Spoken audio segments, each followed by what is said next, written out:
Hey, it's Paul Ward here with the Home and Ranch team, and welcome to another 15 minutes. Today, I want to spend a few minutes talking to you about real estate appraisals and how they can impact a transaction, and want to also share a story with you that just took place. And just to give you kind of time frame, it's summertime right now, 2023, and recently sold a home here in Ventura County, California. And the appraisal was an issue. Actually, multiple appraisals became an issue. And just want to explain to you what transpired. And if you're in the real estate market, whether buying or selling, how the appraisal will potentially impact the transaction. So for a little bit of background information, there are three types of appraisals in real estate. One is the comparison approach. That's where the appraiser will take 3 to 5 other properties and compare it to the subject property. That's the traditional type of appraisal for residential real estate. The second type of appraisal is the cost approach. That's where the appraiser looks at the cost of replacing the property. So basically taking a contractor's bid or multiple contractors' bids and figuring out what it would cost to replicate that property. Not as common for residential real estate, but could be something that's used for a very unique type of a property. And then the third approach is the income approach. That's used primarily for commercial real estate. So that would be apartment buildings or maybe a strip center, looking at the ROI, the return on an investment, and the cap rate, the capitalization rate, not used for residential real estate. The comparison approach is really the approach that most appraisers use and most banks and lenders use for single-family homes. So I want to explain or just share with you a story that recently happened to me when it came to selling a custom home. And what I found out is that appraisers oftentimes have challenges. And I don't want to say they don't know what they're doing, but sometimes it seems like they don't know what they're doing when it comes to appraising custom homes. And I try to have my pulse on the market to know what's going on and knowing what a buyer is looking for. And that might not always translate to what the appraiser thinks about a property. Okay, so I recently sold a home on 1 acre. It was about 3,400 square feet, in addition to a 700 square foot bonus room above a 3-car garage. So all totaled, it was about 4,000 square feet of living space, just over 4,000 square feet of living space on 1 acre usable.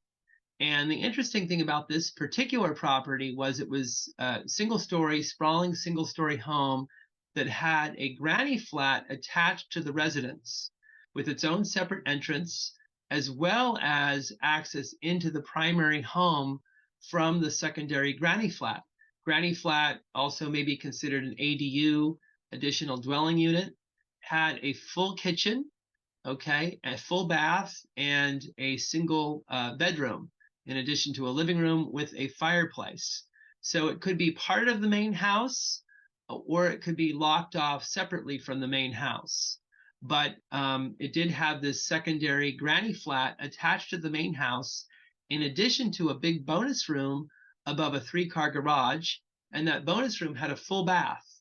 Easily could have had a little kitchenette with a hot plate, microwave, and could be even a second living space in addition to, or excuse me, a third living space in addition to the main house and the granny flat.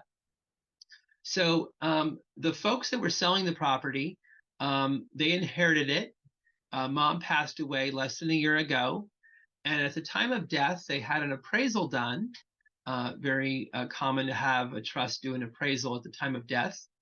And the appraiser put the property at $1.35 million. And I said, $1.35 million. I said, that would be a crime. I mean, you would be leaving a tremendous amount of money on the table if you sold this property for that cheap. And I put the property, given that it had an ADU or granny flat, and also potentially another living space above the garage, I put the property at just under 1.8 million. The backyard was also very usable. Beautiful home, needed some cosmetic fixes. Paint and carpet go a long way. But other than that, very, very livable home, and nice private, very quiet cul-de-sac location out in the country. So we get a buyer within a day, full price offer, almost 1.8 million, full price offer, 1 day on the market. And now it's time for the buyer's lender to do another appraisal. Okay, this is going to be the bank's appraiser that's going to come and justify the sale price for the loan. So now the second appraisal comes in $200,000 below the sale price. Okay, $1,580,000. Now remember, the first appraisal that I had came in at $1,350,000. Okay, we put the property on the market at almost $1,800,000, $1,795,000. And now we have another appraisal coming in at $1,580,000. So my thought is, hey, what gives? These appraisers are all over the map. Do they really know what they're doing? And again, custom home, this is not a tract home neighborhood. It's not like a, KB came in and built 5 models, or Pardee came in and built 5 models, and it's very easy to appraise, or you go on Zillow and get a Zestimate. This is all custom stuff. So I took a look at the appraisal report. 5 properties used in the appraisal report, 4 sales plus 1 that was actively listed. And these properties were not comps. Okay, yes, they were close to the subject property. We'll call the subject property, 123 Banana Street. But the other 5 properties were all very unique, and I would say dissimilar to the subject property. So one of the properties sat very close to a busy highway. Okay, property that I was selling was on a private cul-de-sac. I mean, you could not hear any traffic at all. That same property, that same subject property that sat close to the highway had a very, very large front yard, but had virtually no backyard.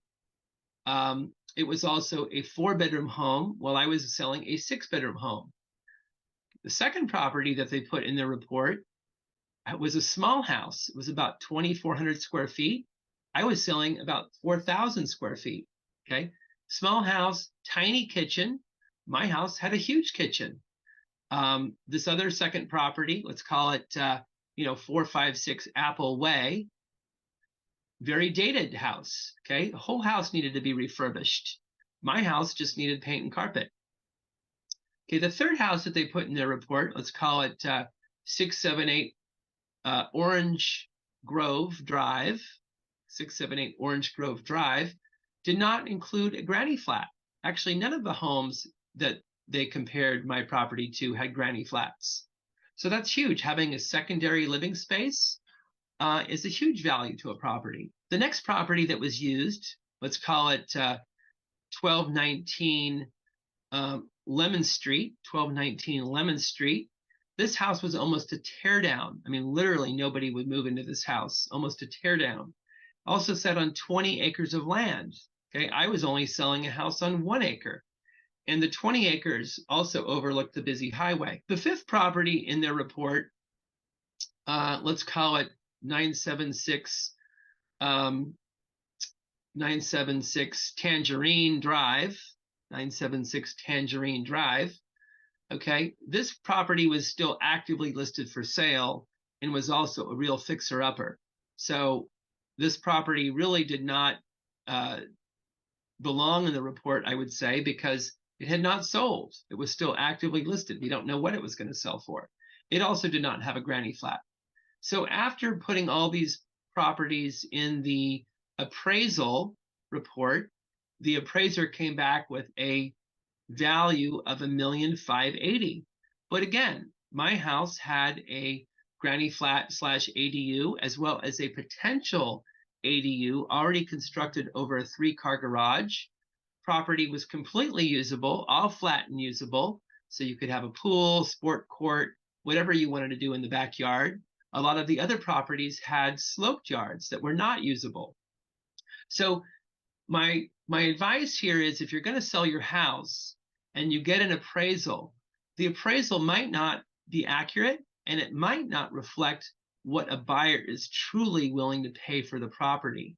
The uniqueness of your property really determines its value. Okay. At the end of the day, a property is worth whatever a buyer is willing to pay, not necessarily what the appraisal says it's worth. I had to convince the buyer and his agent that our property was worth every penny that he was paying, $1,795,000, which was over $200,000 above his appraisal and $450,000 above the original appraisal that the seller did.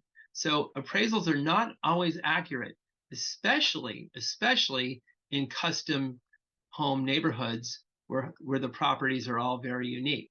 So very important to pay attention to the appraisal report, but also very, very important to know what buyers are looking for and what they're going to value over other properties that might be on the market.